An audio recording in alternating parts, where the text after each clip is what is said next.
صحیح مسلم کی ایک حدیث میں آتا ہے کہ حضرت ابو ذر رضی اللہ تعالیٰ عنہ فرماتے ہیں رسول اللہ صلی اللہ علیہ وسلم سے پوچھا گیا افضل کلام کون سا ہے؟ نبی کریم صلی اللہ علیہ وسلم نے فرمایا جس کلام کو اللہ تعالیٰ نے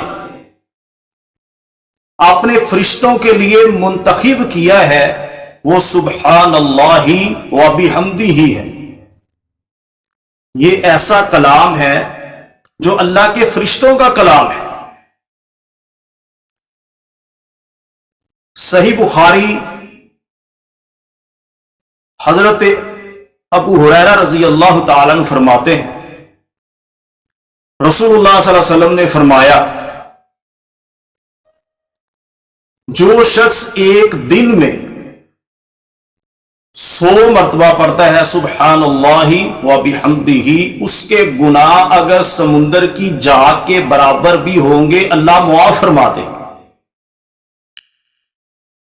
اس وظیفے میں اتنی زیادہ برکت ہے، اس وظیفے میں اتنی زیادہ تاثیر ہے۔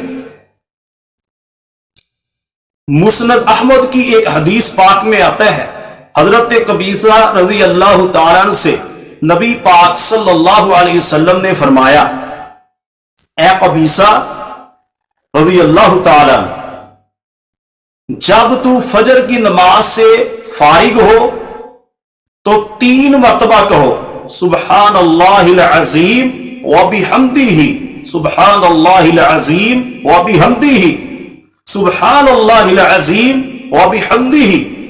فرمایا کہ تم اندھے پن، کوڑ پن اور فالج سے محفوظ رہو گے۔